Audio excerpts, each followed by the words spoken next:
Kung di wala toothpick, wala.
Isa pa?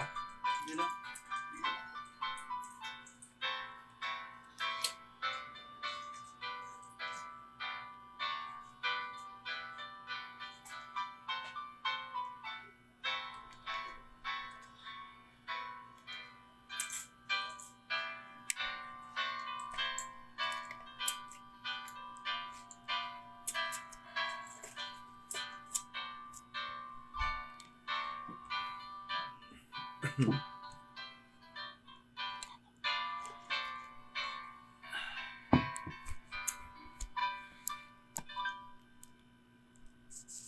Isa pa.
Uy naman.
Try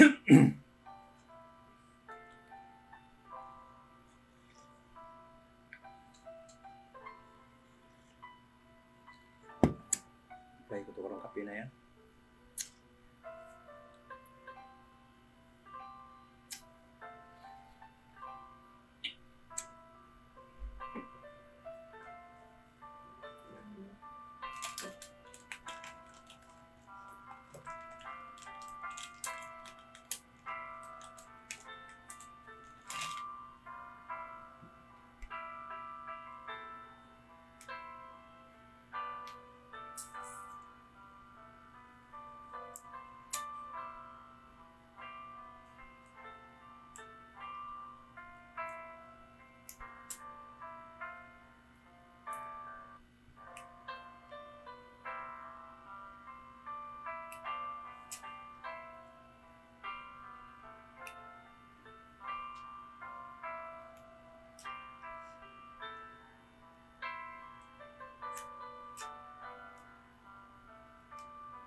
Tapos na?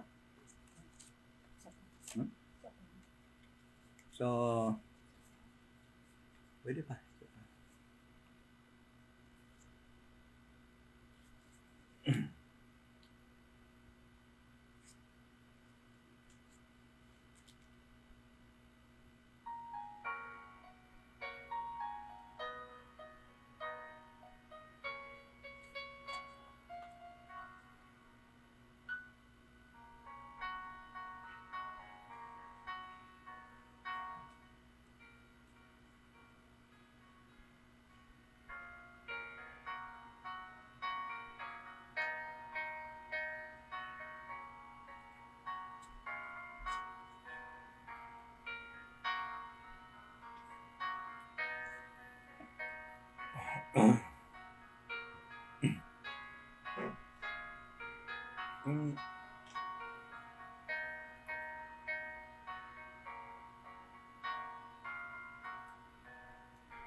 Magandang gabi po sa lahat at papasalamat po tayo sa may kapal at isa namang magandang opportunity na makapag-aral tayo ng ating mga Bible at patuloy po tayo sa ating lesson na pinag-aaralan ngayon at yan po yung kung saan ba pumupunta yung kaluluwa ng isang tao na ligtas na mamatay sa dispensation of the grace of God. At kung saan ba pupunta ang kaluluwa ng isang tao na hindi ligtas. Yan yung topic po natin pinag-aaralan. At sana po nasa series number 5 na po tayo ng ating pag-aaral. At pinakikiusapan ko po kayo na sana po ay huwag ninyong i-skip yung isamang part ng ating pag-aaral sa topic na ito upang lubusan po nating maintindihan kung bakit nga po yung kaluluwa ngayon sa panahon ng dispensation of the grace of God ay natutulog po muna bago siya umakyat sa langit at naghihintay po siya muna ng rapture. Hindi po agad-agad na pumupunta ang soul ng isang tao doon sa heaven sa panahon ito ng dispensation of the grace of God na mamatay na ligtas, no? At alam naman natin at na-explain na natin yan na sa panahon ng time pass, sa prophetic program ng Panginoon sa Jewish people, sa kanyang covenanted people, sa kanyang earthly people, ay yung namamatay doon ay nagdi-depart yung soul sa kanyang body at pumupunta po yung kanyang soul doon sa paradise na tinatawag or Abraham's bosom. At yan po ay sinabi ni Jesus Christ na nasa ilalim po ng earth. Okay? Yan po sa time pass sa prophetic program. So ang issue po ngayon dito at na pinag-aaralan natin na dito tayo ngayon ay kailangan ma-explain mabuti dahil alam naman natin po na yung hindi ligtas sa panahon ng time pass ay pumupunta diretso naman yung kaluluwa niya, nagdi-depart din mula sa kanyang physical body. At pumunta din yung kanyang kaluluwa doon sa hell or doon sa place of torment, no? Kung saan tinatawag yun na place of torment.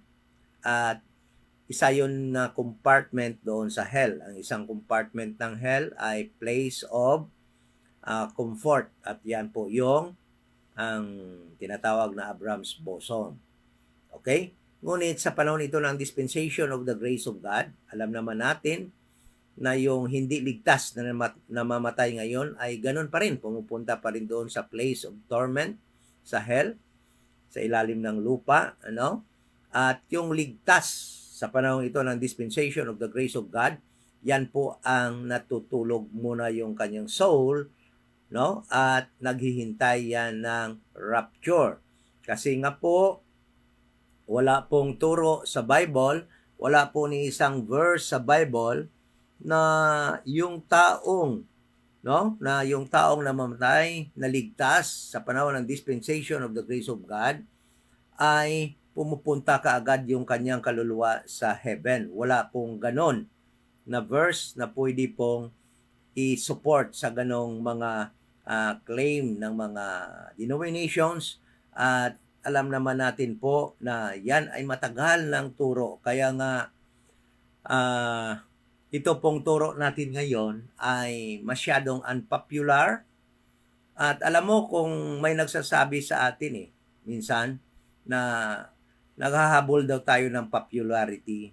Alam nyo kung naghahabol ako ng popularity, magtuturo ako ng mga popular at tatanggapin ng tao na turo kahit na mali-mali.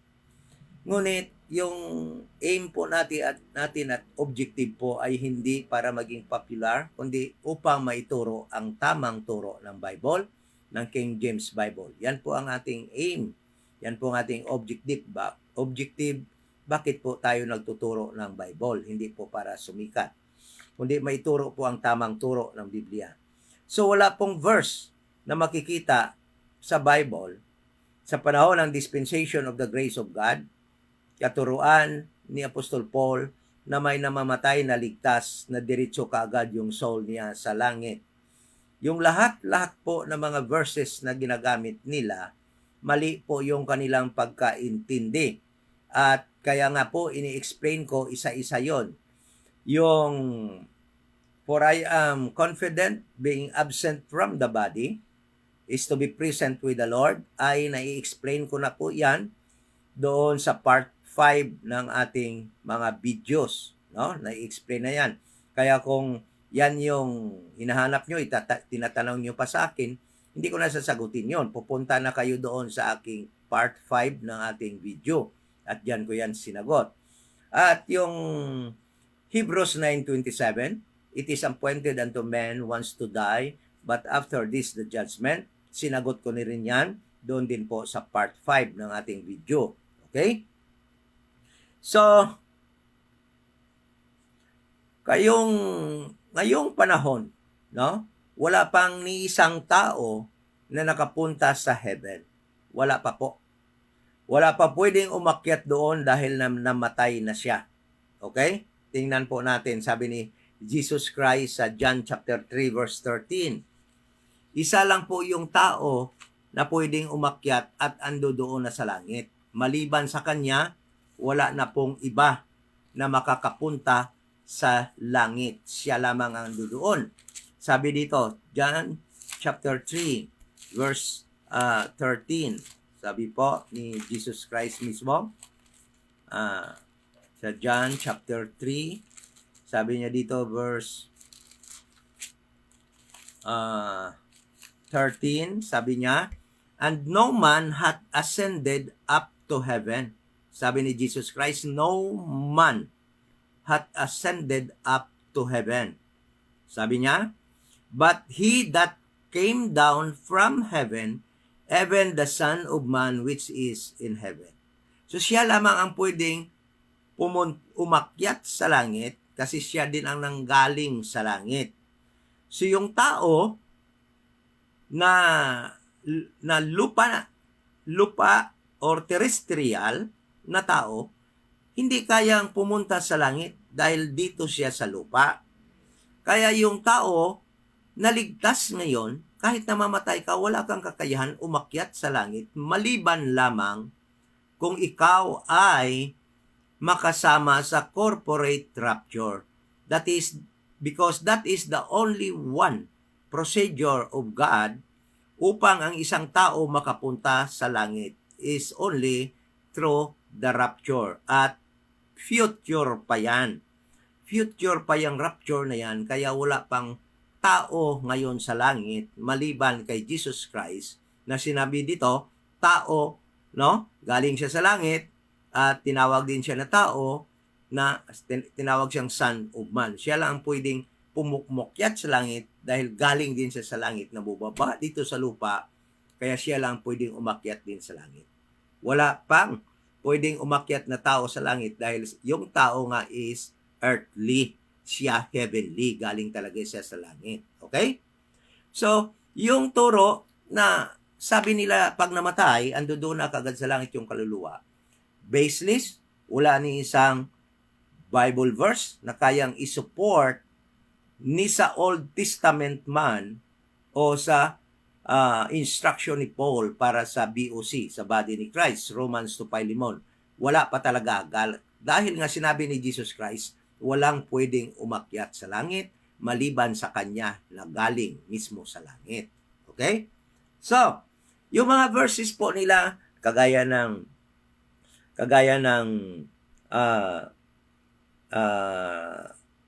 captive, yan po ang i-explain ko ngayon sa gabi na ito. Kaya makinig po kayo. Patapusin po ninyo kung paano po natin ma-explain yan na hindi po yan pagdala ng mga namatay sa Old Testament doon sa heaven. Okay? Hindi po yan. Wala po yan. Malayong-malayo pong understanding ng ating mga kapatid na nagtuturo na yan daw po ay si Kristo nung umakyat siya doon sa heaven. Dinala niya yung paradise doon at yung mga ando doon na mga ligtas sa Old Testament ando doon daw sa langit dahil dinala ni Kristo. Malayong-malayo po yan sa totoong sinasabi ng mga verses na yan. At yan ang explain ko mamaya. Okay. So, yung sinasabi naman po nila na si Paul daw ay umakyat na sa langit, alam nyo ba na si Paul umakyat nga sa langit, ngunit alam nyo bang hindi kaluluwa niya yung umakyat doon? At sabi ni Paul, hindi niya alam kung paano siya umakyat sa langit. Kaya, yung mga nagsasabing, kaluluwa daw ni Paul yung umakyat doon, o katawan daw ni Paul yung umakyat doon. No. Walang basihan sa Biblia na mayroong kaluluwa na umakyat sa langit, buhay man o patay. Ipapaliwanag ko sa inyo ang sabi ni Paul. Sabi ni Paul, punta tayo sa 2 Corinthians chapter 12. Malinaw ang sabi ni Paul na hindi niya alam. Kaya nagtataka ako kung bakit yung mga nagtuturo na doon na daw yung kaluluwa sa langit pag namatay, umakyat daw yung kaluluwa ni Paul doon kasi namatay daw si Paul. Sabi nga ng iba, namatay daw si Paul. No? But titingnan ko sa inyo, hindi alam ni Paul kung paano siya nakaakyat sa langit. Pero alam niya, napunta siya sa third heaven. Hindi niya alam kung ano siya noon nung umakyat siya. Sabi niya dito, basahin ko Sabi ni Paul, "It is not expedient for me, doubtless, to glory. I will come to a vision and revelations of the Lord." Sabi niya, "I knew a man," referring to himself, "in Christ above 14 years ago. Whether in the body, I cannot tell." Sabi ni Paul, hindi ko masabi kung ang pagpunta ko doon, nasa body ako. Okay? Then sabi ni Paul, "Or whether out of the body, I cannot tell." Hindi masabi ni Paul kung kaluluwa niya umakyat doon, or spirit niya umakyat doon, kasi yung tao, body, soul, and spirit, hindi niya masabi. Wala siyang kaalam-alam. Basta, napunta lang siya, sabi niya doon, sa third heaven. But kung paano siya napunta, whether in the body or out of the body, hindi niya alam. Kasi out of the body, it could be nga kanyang soul o kanyang spirit lamang pumunta. Okay? Hindi niya alam. Ngunit, yung mga nagtuturo, nando doon, kaluluwa daw ni Paul yun. Hindi nga alam ni Paul. Kayo pa nakakaalam. Sabi niya dito, "Or whether out of the body, I cannot tell." God knows. Yung Panginoon lang daw nakaalam. "Such an one caught up to the third heaven." Saan siya dinala? Sa third heaven. At ang dinidescribe ni Paul yung third heaven, sabi niya, "And I knew such a man, whether in the body or out of the body, I cannot tell." God knows how that he was caught up into paradise. So, dinescribe ni Paul na yung third heaven is paradise. Okay? So, i-explain pa natin kung ano yung paradise. Kasi sabi nila, tingnan mo, yung paradise nandun sa Luke chapter 16, dinala na sa langit. Ay, naku na naman. Sino ba naman nagsabi? May sinabi ba dito na dinala ni Paul yung paradise sa langit? O dinala ni Jesus Christ? Saan yun? Saang version? Wala. No? Okay? So, bago tayo pumunta sa issue ng paradise, pupunta tayo talaga. Paano ba talaga pumunta ang tao sa langit nung pinabigyan siya ng pagkakataon na makita ni Paul yung third heaven? Ano sa palagay mo? Body, spirit, or soul? Bibigyan ko kayo ng instance. Nung si John na nagsulat ng Revelation, umakyat siya sa langit. Alam nyo ba kung paano siya nakaakyat sa langit? Hulaan nyo, by soul, sa soul niya o sa kanyang body? So kung para hindi tayo magtagal, sasabihin ko na sa inyo. Punta tayo doon sa Revelation chapter 4. Ito si John, nung pinaakyat siya sa langit, nung pinaakyat siya sa langit, hindi soul ang umakyat. Tingnan mo, spirit. Revelation chapter 4.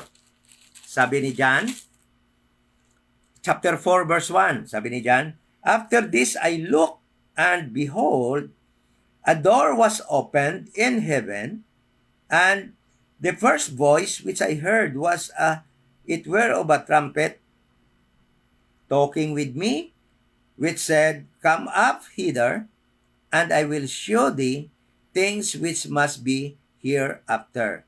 Verse 2, "And immediately I was in the Spirit." So, ang pwede lang paakyat sa langit is the Spirit of a man.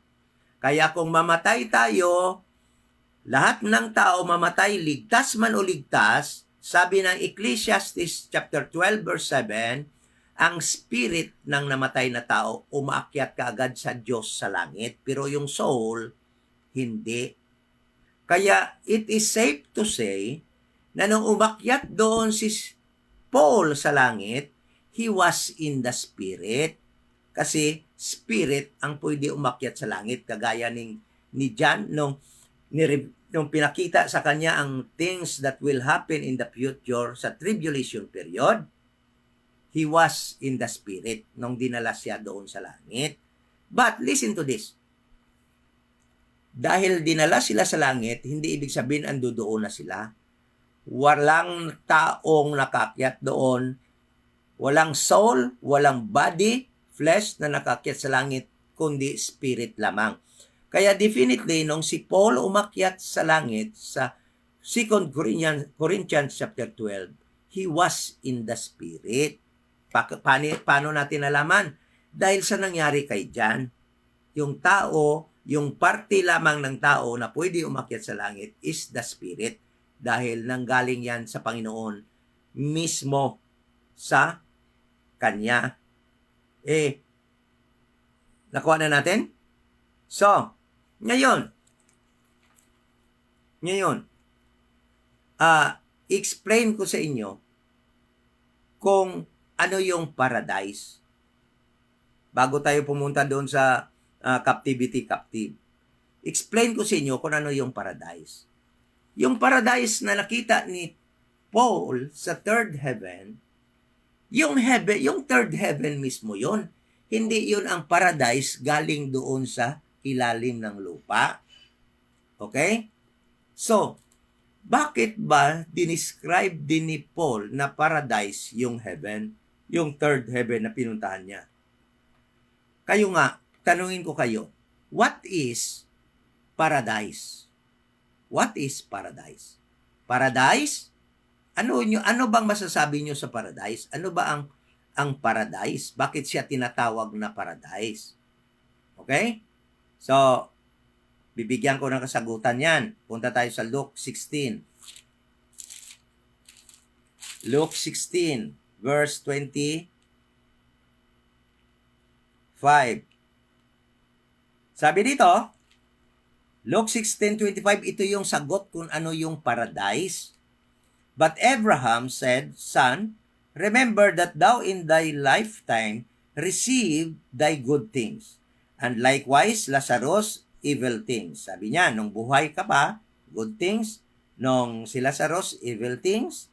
But now, he is comforted, thou art tormented. So, paradise is a place of comfort. Okay?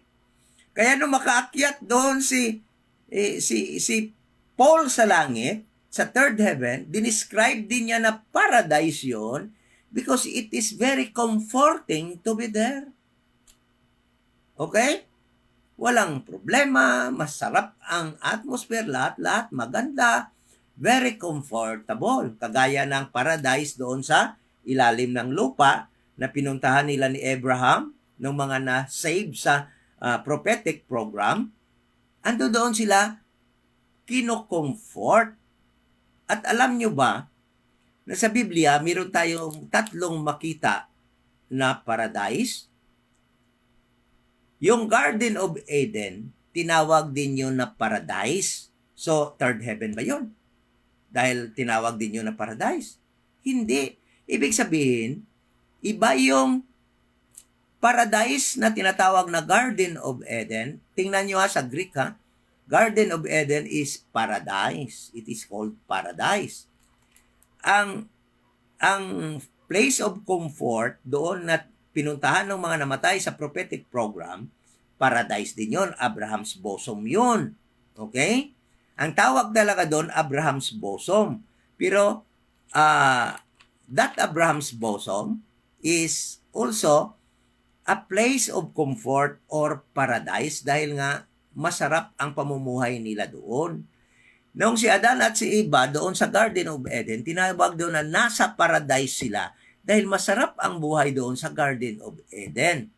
Yung third heaven, tinawag naman yun na paradise dahil masarap ang buhay doon together with God in the third heaven. Kaya tinawag yun paradise. Pero iba-iba yun na lugar. Kaya yung paradise dito na pinuntahan ni Abraham at saka ni Lazaro, ando doon pa rin yan sa ilalim ng lupa, ando doon pa rin yan dahil ang ando doon naghihintay ng resurrection bodily sa second coming ni Christ dito sa earth. Hindi yan umakyat doon sa langit. Saan ba naman yung verse na yung paradise doon sa sa ilalim ng earth, umakyat sa langit? Saan? Ipakita nga. Wala. No? Kaya yung sabi nila, ng mga mikos-mikos na yan, na yung paradise daw sa ilalim ng lupa, dinala ni Kristo doon sa langit, sa third heaven, kaya nga ando doon na raw yung paradise. No. The third heaven is also described as paradise because it is a place of comfort. Ang paradise sa ilalim lupa na kinaroroonan nila ni Abraham at lahat ng namatay sa prophetic program, tinatawag din na Abraham's bosom. Ang pangalan talaga noon, Abraham's bosom. But tinawag na paradise dahil place of comfort. Yung Garden of Eden, kaya Garden of Eden talaga yung tawag doon, Garden of Eden. But tinawag din siya na paradise because it is a pleasant place. It is a place of comfort. Kaya nga nung nagkasala na si Adan at si Eva, pinalabas na sila dahil ayaw na silang patirahin doon sa place of comfort sa Garden of Eden dahil nga nagkasala na sila. No? Pinatira na sila sa labas ng Garden of Eden. Okay? Sana mga liwanag po. Ngayon, pupunta na po tayo doon. No? Pupunta na po tayo doon sa pinag-aralan natin. Bago po tayo magpatuloy, ating dapat maintindihan natin, no? That there is only one way, one procedure ang Panginoon kung paano makaakyat ang tao, ang kaluluwa ng tao sa heaven. At kaluluwa lang yung kanyang dadalhin doon, hindi yung flesh, hindi yung ating physical body na naligtas. Okay? Hindi yun. Dahil meron tayong heaven doon. So the only procedure of God is by way of corporate rapture of the body of Christ. Wala pong individual ascension or ascending to heaven ng bawat member ng body of Christ. Kaya nga tinawag yan na body of Christ because that body should be taken up to heaven corporately, not individually. Okay? So, yeah? So, makita natin yan at mangyayari yung pamamaraan ng Panginoon na the only God's procedure for us to go to heaven, makikita natin sa 1 Thessalonians chapter 4 verse 13 to 18, 1 Corinthians 15 verse 51 to 58. Yan yung pamamaraan niya para dalhin tayo doon sa langit. Wala nang iba at yan ay future pa. Dahil future pa yan, ibig sabihin, wala pang kaluluwa na nakaakyat sa langit. Dahil future pa yung ating rapture. Kaya yung mga tinuturo nila, nandoon na raw, wala. Hindi totoo. Walang verse na pwede isupport. Na-explain ko na yung 2 Corinthians 5:8. Panoorin nyo yung video part 5. Okay? So, wrong doctrine po yan. No? Na sinasabing, meron ng kaluluwa ngayon sa langit. Okay? So, bakit ba naniniwala sila sa ganong mga paniniwala? Dahil nga sa mga hindi nila naintindihan mabuti na mga verses. Ngayong gabi ito, I have the opportunity to explain to you Ephesians chapter 4, verse 8. So, punta tayo sa Ephesians chapter 4, verse 8. Dahil itong verse na to, naniniwala sila na dinala na raw ni Jesus Christ yung paradise sa langit, at lahat-lahat daw ng ando doon sa paradise, sa ilalim ng lupa, dahil dinala daw yung paradise, ando doon na daw sa langit, ando doon na daw yung lahat-lahat ng kaluluwa ng mga ligtas sa langit. Okay? But titingnan ko sa iyo, bigyan ko kayo ng clue kung bakit wala pa talaga. Hindi totoo yon na dinala sa langit. Bigyan ko kayo. Punta muna tayo, bago sa Ephesians, punta muna tayo sa Acts. Acts chapter 1. Acts chapter 1. Babasahin ko po sa inyo. Sabi dito, yung final instruction ni Jesus Christ sa kanyang mga witnesses sa group of Peter bago siya umakyat sa heaven, sabi niya dito, Acts chapter 1 verse 8. But ye shall receive power after the Holy Ghost is come upon you, and ye shall be witnesses unto me both in Jerusalem and in all Judea and in Samaria and unto the uttermost part of the earth. Verse 9. And when he had spoken these things, while they behold, he was taken up, and a cloud received him out of their sight. And while they looked steadfastly toward heaven, as he went up, behold, the two men stood by them in white apparel. Ngayon magtatanong ako sa inyo, may kasama ba si Kristo nung umakyat siya sa langit o siya lang mag-isa? Meron bang train or convoy o meron bang napakaraming kasama ni Kristo nung umakyat siya sa langit? Sabi ng verse 9, he was alone na umakyat sa langit. Walang kasama. Walang may nakita na paradise, lugar o sinasabi nilang paradise na dinala si Kristo nung umakyat siya sa langit. Kung dinescribe ni Kristo yung paradise, it is a place of comfort. Ibig sabihin, physical yon, literal na lugar yon. Bakit walang makita? Nung umakyat, wala silang may nakita nung umakyat si Kristo. Dahil nga, hindi totoo yon na dinala ni Kristo yung mga kaluluwa ng mga naligtas sa Old Testament, sa prophetic program, at dinala yung Abraham's bosom doon sa heaven. Hindi totoo yun. Walang katotohanan yun. Okay? So ngayon, pupunta na tayo sa Ephesians chapter 4. Yung context na Ephesians chapter 4 is this. It's about unity. It's about unity. One body. But that one body should have a leader. Should have a head. Okay? Merong head. And another is that Paul speaks about his being the prisoner of Jesus Christ. Sabi niya, bibigyan ko kayo ng mga verses, na sabi ni Paul, prisoner siya, or tawag dito, captive. Okay?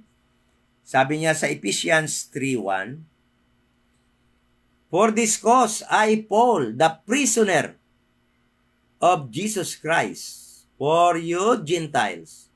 Okay? So Paul is a prisoner of Jesus Christ. Ibig sabihin ng prisoner, another synonym of prisoner is captive. Captive. Paul was a captive of Jesus Christ. Prisoner of Jesus Christ. Ephesians chapter 4 verse 1, I therefore, the prisoner of the Lord, beseech you that ye walk worthy of the vocation. Anong sabi niya? Sabi ni Paul, I, therefore, the prisoner of Jesus Christ. Okay? Philippians 1:1. Sabi Philippians 1:1 or Philemon 1:1. Sabi niya dito, God who at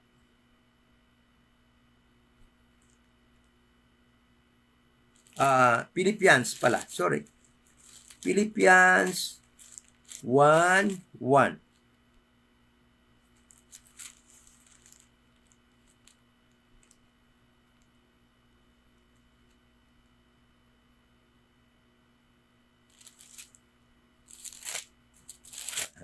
Sandali lang ha. Philemon 1:1. Sabi niya dito, Paul, a prisoner of Jesus Christ. He did not mention he is a prisoner of Rome, but prisoner of Jesus Christ. Okay? Verse 9, sabi niya, yet for love's sake, I rather beseech thee, being such an one as Paul, the aged, and now also a prisoner of Jesus Christ. He is prisoner of Jesus Christ. O, balik tayo sa Ephesians chapter 4. Ephesians chapter 4. Sabi ni Paul, I therefore, the prisoner of the Lord, beseech you that ye walk worthy of the vocation whither ye are called. Upang maintindihan natin mabuti ito. With all lowliness and meekness, with long suffering, forbearing one another, endeavoring what? To keep the unity, so ang context is unity of the Spirit in band of peace. There is one body, nag-unite tayo sa isang body, and one Spirit, even as ye are called in one hope, your calling, one Lord, one faith, one baptism, one God, and Father of all, who above all, and through all, and in you all. Kasi basahin natin yan para maintindihan natin yung sinasabi ni Paul. Bakit nakaabot siya sa verse 8? Sabi niya, verse 7, but unto every one of us is given grace according to the measure of gift of Christ. So, sabi niya, verse 8, wherefore? Naintindihan niyo ba ang ibig sabihin ng wherefore? Considering of the foregoing. Another meaning yan is in view of the foregoing. In consideration of what happened. Okay? Sabi ni Paul, na naging ginawa siyang prisoner ni Jesus Christ at nag-unite tayo sa isang body. Sabi ni Paul, paano ba nangyari yan? It is because of sabi ni Paul, wherefore he saith, anong sinabi kaagad ni Paul?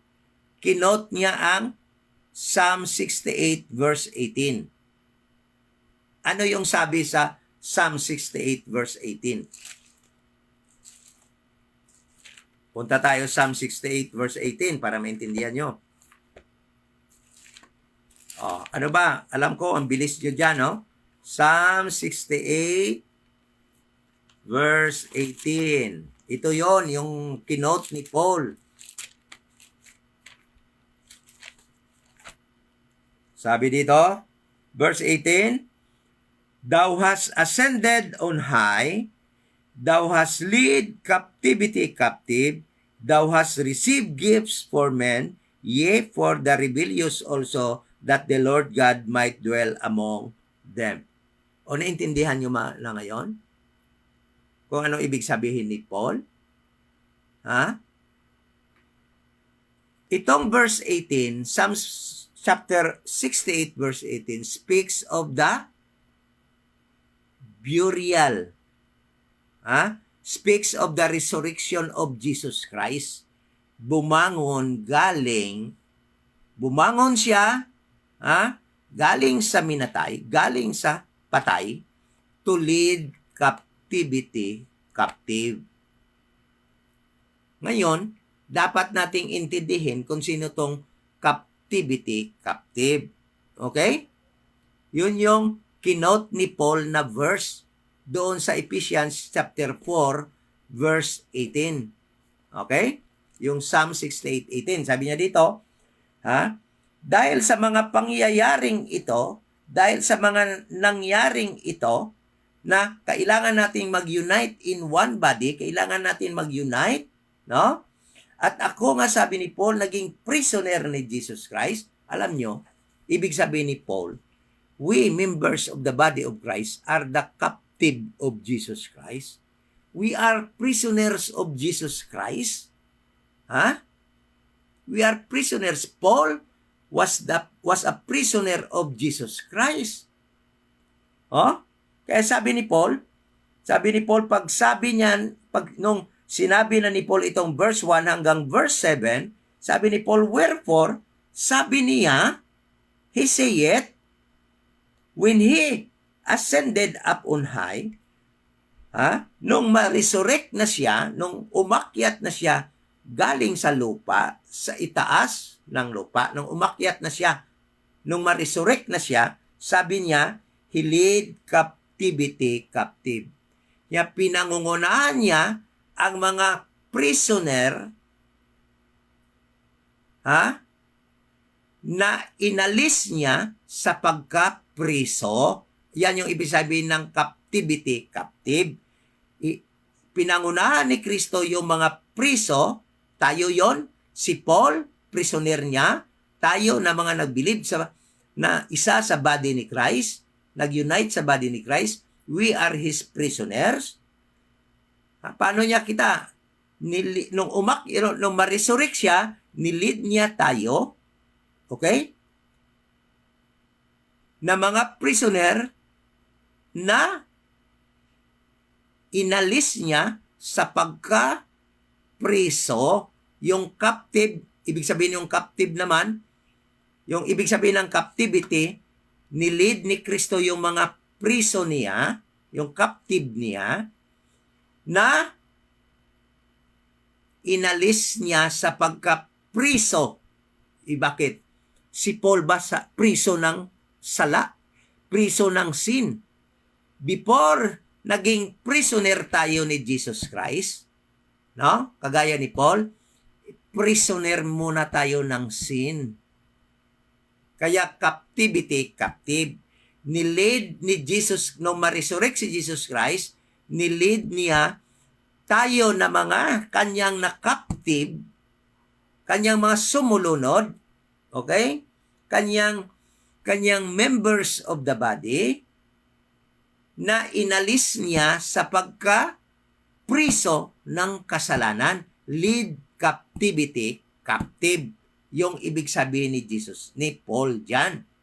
Bakit? Ano ba tayo bago tayo naging na-lead ni Jesus Christ? Bago tayo na-save? Ano ba tayo? We are captive of sin. Tingnan mo, Romans 6:3. Romans 6:3 to 10. Romans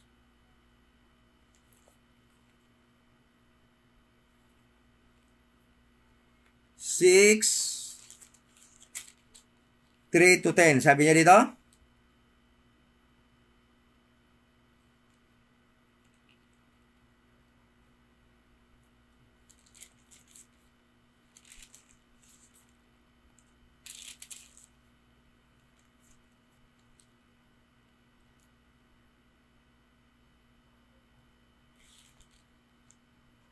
Romans 6, sabi niya dito, know ye not that so many of us as were baptized into Jesus Christ, were baptized into His death? Therefore we were buried with Him by baptism into death, that like as Christ was raised up from the dead by the glory of the Father, even so we also should walk in the newness of life. For we have been planted together in the likeness of his death, we shall be also in the likeness of his resurrection. Knowing this, that our old man, listen to this, knowing this, that our old man is crucified with him, that the body of sin might be destroyed, that henceforth we should not serve sin, but he that is dead is freed from sin, that if we be dead with Christ, we believe that we shall also live with him. We are freed from sin because of Christ's resurrection. Ha? Bago tayo naging captive ni Christ or prisoner ni Christ, kagaya ni Paul, prisoner ni Jesus Christ si Paul. But bago siya naging prisoner ni Christ, kailangan muna siyang pakawalan sa pagkapriso, sa kanyang pagkakulong mula sa sin. Kaya sabi ni Paul, wherefore, considering of the foregoing, he saith, sa verse 8, he lead captivity captive. Sabi niya dito, wherefore he said, when he ascended, noong ma-resurrect siya, hindi ito ascended sa heaven, kundi when during sa kanyang resurrection, he lead his prisoner. Yung mga members the body of Christ, like Paul, prisoner ni Jesus Christ. No? Ano daw?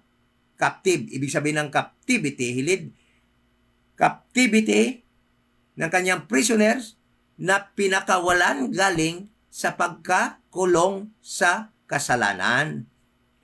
This is all about the death, burial, and resurrection of Jesus Christ. Hindi ito kanyang pagkuha na pumunta siya doon sa paradise upang dinala doon sa langit. Hindi ito. Walang sinasabi dito. Wala siya sinasabi dito na dinala niya yung paradise. Kundi yung mga captivity dito ay prisoner niya, kagaya ni Paul. Binanggit ni Paul sa verse 1, he is prisoner of the Lord Jesus Christ. And we all members of that one body that should unite as one body, united in the faith, united in baptism, united in one Lord, one faith, one baptism, one God, and Father of all. We are also prisoner of Jesus Christ. And nung ma-resurrect siya, he is leading us. That is why he is the head of the body. Diba?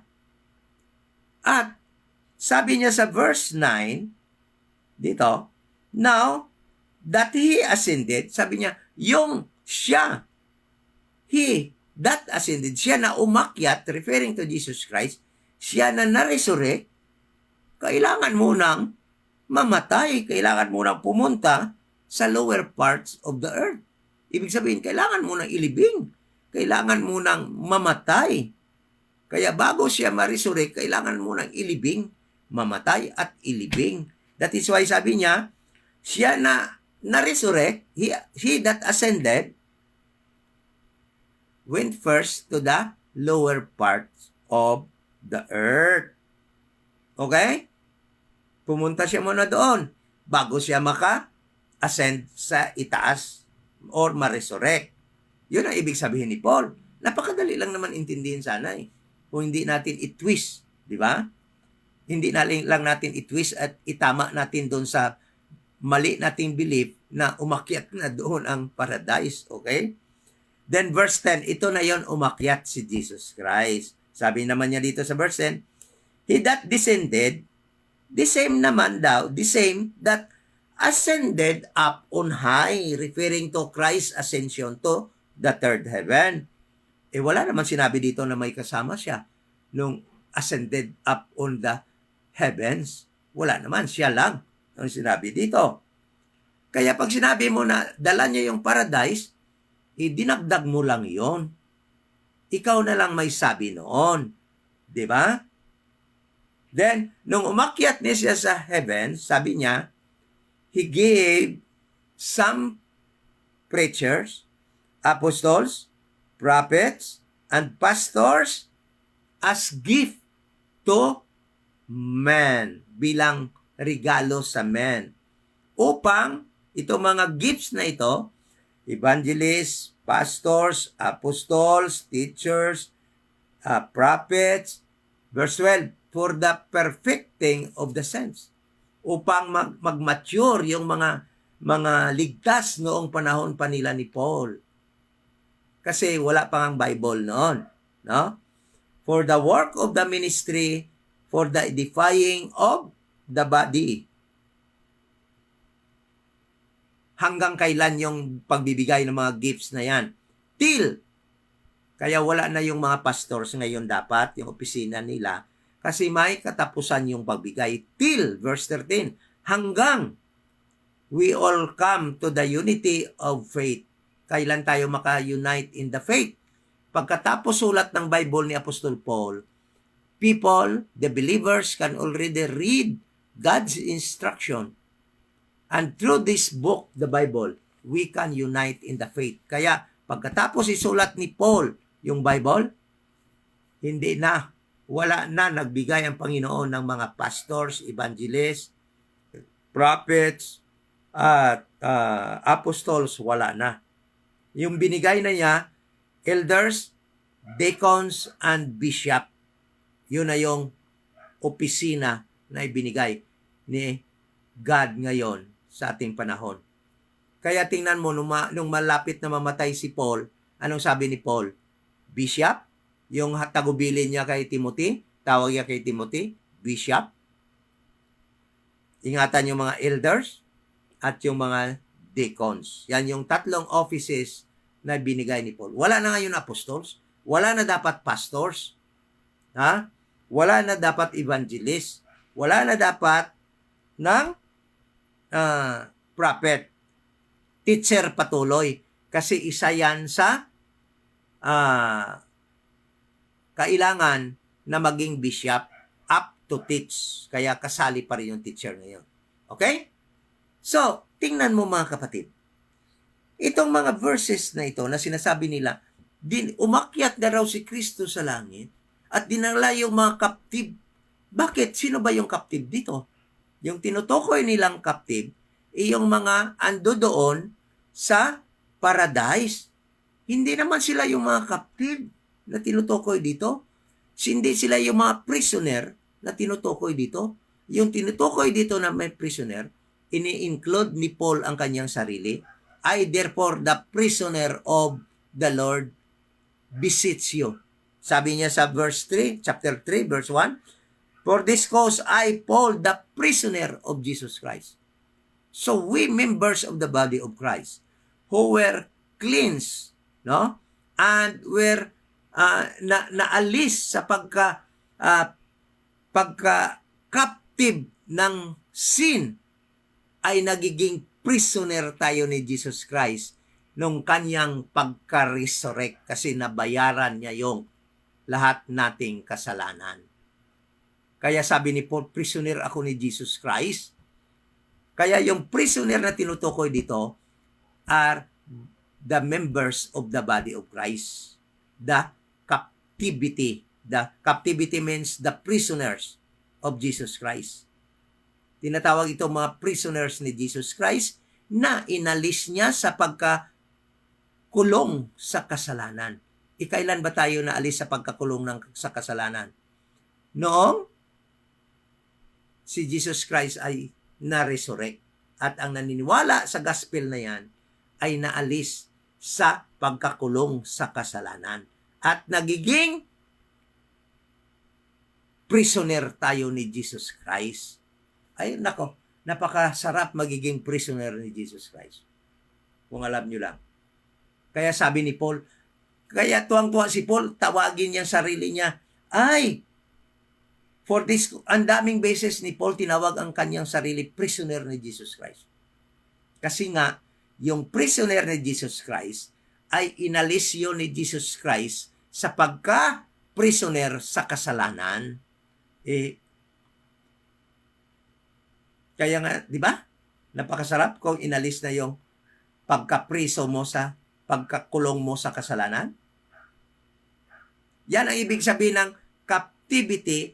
He ascended, na-resurrect siya to lead his prisoners, Paul and the members of the body of Christ, pag nga nirelease niya sa pagka-captive ng kasalanan. Hindi iyon para umakyat doon sa langit. Ha? Hindi yun para dinala doon sa langit, Mga kapatid, ganito yon. The only procedure, God's procedure for us to be in heaven is by way of corporate rapture. Hindi ito pagdadala sa langit ng mga Old Testament saints. Hindi. Andyan pa rin sila sa ilalim ng lupa.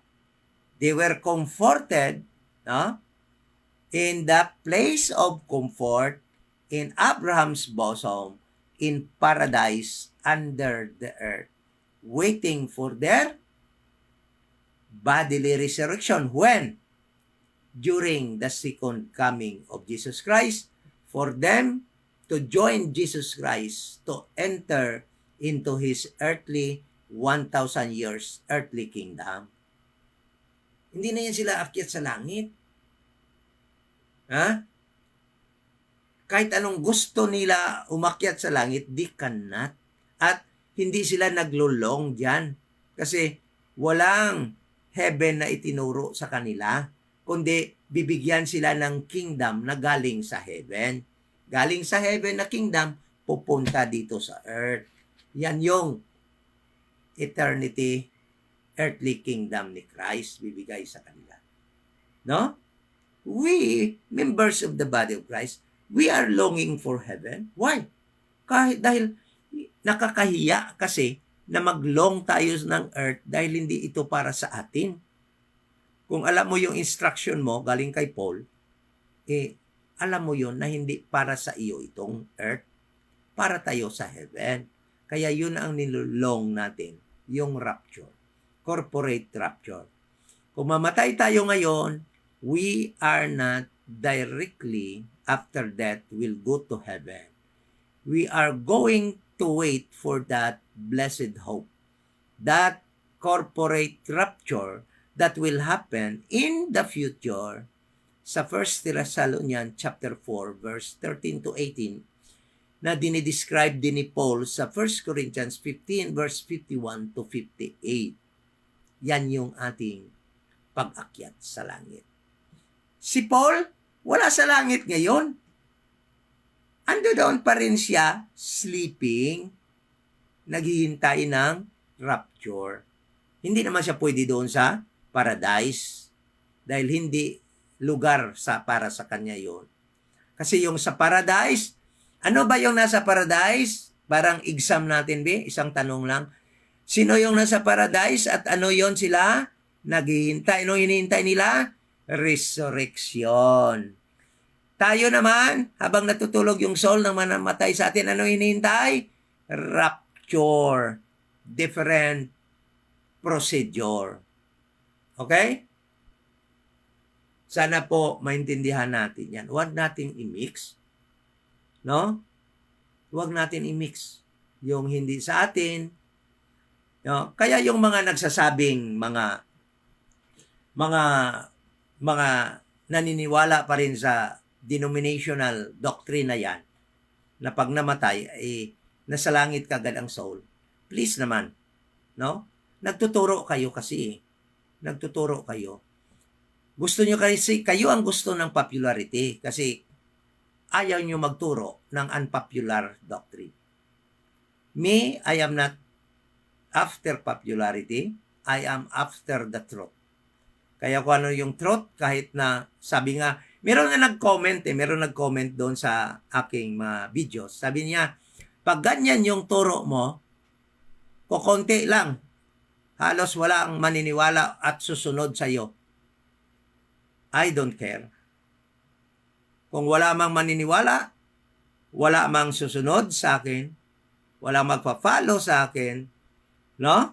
Wala nang pupunta dito para mag-join sa aming congregational fellowship. I don't care. Basta maituro ko lang yung tama sa Biblia. Yan yung aking trabaho. As ambassador, yan yung aking trabaho. Hindi para na kumuha ng mga sumulunod. Hindi para kumuha ng mga followers. Kundi bilang ambassadors, to make all men see the mystery, the glory, the glorious mystery of Jesus Christ. The truth na andito para sa atin sa dispensation of the grace of God.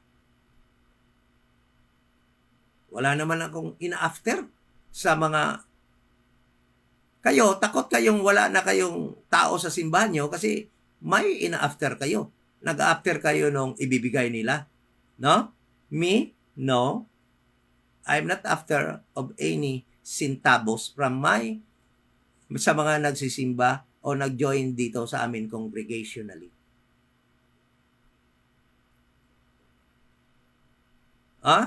Dahil, sabi ni Paul, hindi tayo, ng mga nagtuturo, dapat hindi tayo magiging chargeable sa ating mga tinuturuan. Dapat nating magtrabaho para mabuhay tayo ng maayos at hindi natin iasa yung tiyan natin, yung bele natin doon sa naghihirap na rin ng mga tao na tinuturuan natin. No? Wala sa Bible yun. Kung yan yung kinatatakutan nyo, so yun, takot kayo magturo ng truth dahil magiging unpopular kayo. At saka meron na namang nagko-comment, gusto daw i-debunk yung ating turo about sa soul sleep. Please, do it, please. Gawin nyo. At lahat ng verses na gagamitin nyo ay i-debunk ko rin na hindi tama yung turo nyo. Kagaya ng isa dyan, nagtuturo, mali daw yung turo natin. Dahil sabi daw sa Isaiah, bodily daw yung resurrection. Sabi daw sa Matthew chapter 27 verse 52, ang nabuhay daw doong nabuhay kasama ni Jesus Christ, bodily daw. Wala naman tayong argument dan. Kasi di ba sinabi ko naman na yung na-save sa prophetic program, talagang bodily magre-resurrect sila. Okay?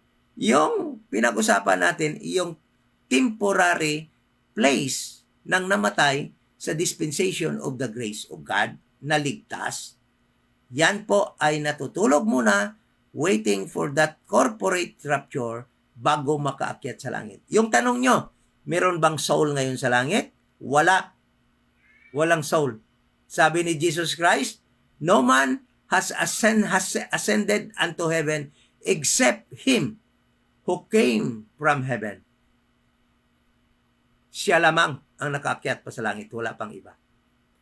Nakaakyat, binigyan ng opportunity si Paul, bumalik din si Paul in the spirit, namatay din siya, bumalik.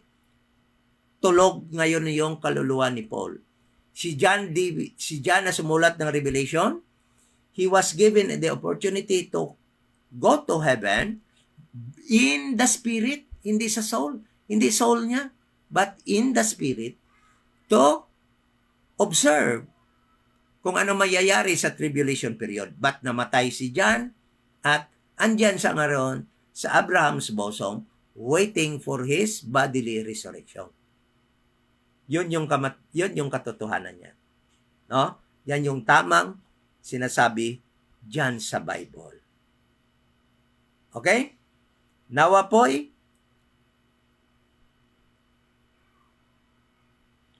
yung tanong mo, Ma'am Evelyn Gamilya Superable, panoorin po ninyo yung part 5 po ng ating video. Kasi yung tanong mo kasi, Evelyn Gamilya Superable, yung verse na ingon nga absent from the body is present with the Lord, yan po yung 2 Corinthians chapter 5 verse 8. Nasagot na po yan sa nakaraang video sa part 5 po. Panoorin niyo po, Ma'am Evelyn. Kasi pabalik-balik na po nasasagutin ko na naman dito. Nasagot na po yan sa part 4. Sorry. Video part number 4 pala, Ma'am Evelyn Superable. doon niya nasagot. Ito ngayon ay part number 5 ngayon. Okay? So sana po naging malinaw po sa atin yon. Itong verse na ito, Ephesians chapter 4. It is all about the prisoners of Jesus Christ na naligtas. Referring to Paul and his members of the body of Christ. Hindi po ito nagre-refer doon sa mga ando doon sa tawag doon sa paradise sa Abraham's bosom. Hindi po 'yon ang ibig sabihin ni Paul. Okay? Kaya wala pang dinadala doon sa langit. Wala pa ni isang kaluluwa doon. No?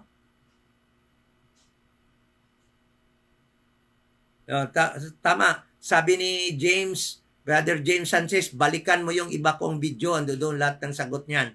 Doon mo maintindihan. So next na ating i-explain dito ay yung Philippians chapter 1 verse 21. For to me to live is Christ and to die is gain.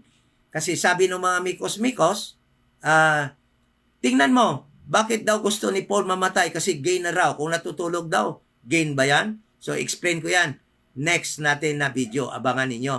Kasi yung lahat-lahat na mga verses nila, hindi yon nagsasabi na pag namatay, akyat ka agad yung soul sa langit.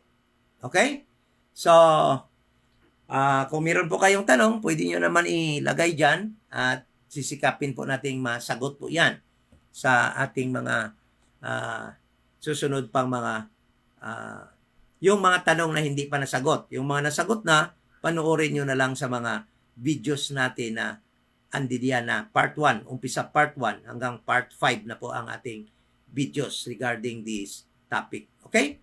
So thank you so much. Sana po ay naliwanagan tayo sa itong mga verses na ito dahil ito yung isa sa mga ginagamit nila na gusto nila tayong papaniwalain at naniniwala sila na umakyat na raw yung mga kaluluwa. May kaluluwa na daw doon sa langit. Okay?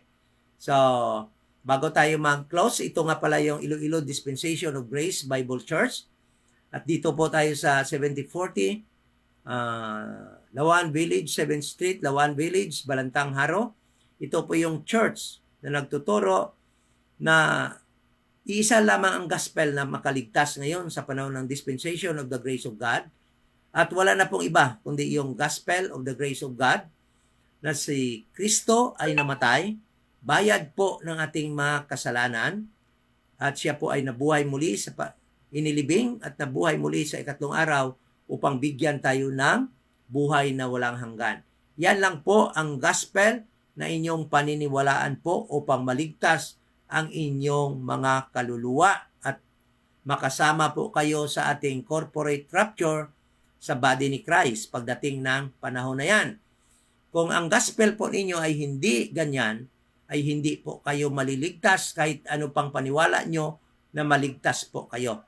Kaya kung yung inyong church ay yan ang turo, hindi ganyan ang turo, mali po yan. Kaya, sa muli, upang ikaw po ay makaangkin ng kaligtasan, mananampalataya lamang na si Jesus Christ ay namatay, bayad po ng iyong kasalanan. Siya po ay inilibing at nabuhay muli sa pangatlong araw. Maraming salamat po. Let us pray.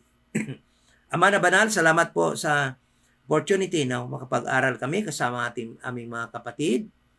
At salamat po sa panahong ito, extension na aming buhay, na madagdagan po aming kalaman sa aming mga instruction na binigay mo kay Apostol Paul tungkol po sa subject na aming pinag-aralan kung saan ba napupunta temporarily ang mga souls na manaligtas sa panahong ito ng dispensation of the grace of God. Thank you so much at yan po ay naging maliwanag sa amin dahil po kami ay naturuan at na-instructionan mo pong mag-rightly divide na yung salita. At salamat po na naging malinaw sa amin yung instruction mo sa Israel in time past for our learning at yung instruction mo para sa amin na ibinigay kay Paul, Romans to Philemon, at para naman sa Israel in the future, Hebrews to Revelation. At alam po namin kung saan kami kukuha ng mga susundin namin. Thank you so much at salamat sa aming mga kapatid, sa aming mga friends na sumabay po at nakipanood, nag-learn kasama namin sa aming Bible study. We pray in Jesus' name. Amen.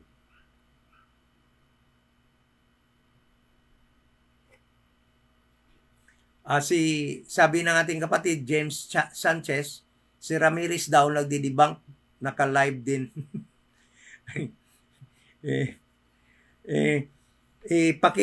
Ano yung mga verses na ginagamit niya at ako magdi-debunk sa kanya na talagang walang soul na pumupunta ngayon. Lahat ng ginagamit nila ng mga verses ay galing lahat sa instruction sa time pass para sa Israel. But yung ating mga verses is hindi po kayang i-debunk dahil yan po ang katotohanan. At alam ko po, kaya natutuwa nga ako kung sinasabi na dinidebunk nila at yung mga nanonood sa kanila ay mga totoong RD, talagang lalabas at lalabas na totoo yung ating tinuturo dahil yan po ang katotohanan. Kaya hindi po tayo natatakot na i-debunk nila. Kasi habang ginagawa nila yan, mas tinutulungan nila tayong magiging maliwanag ang ating turo. Okay? But pag tayo mag-debunk sa kanila, talagang sigurado yun dahil yung kanilang mga tinuturo galing lamang sa instruction sa time pass sa Israel na talaga namang nagdi-depart yung soul sa kanila dahil pumupunta yon sa paradise o sa impyerno, sa place of torment. Sa atin, ngayong dispensation of grace, ang hindi ligtas, pumupunta rin sa hell, sa place of torment, waiting for white throne judgment. Ngunit yung mga ligtas ay nag-sleep po, natutulog po, waiting for that blessed hope ng ating rapture. Yan po, kaya hindi po yan madidibang na katotohanan. Truth cannot be debunked. Okay? So thank you so much and good night.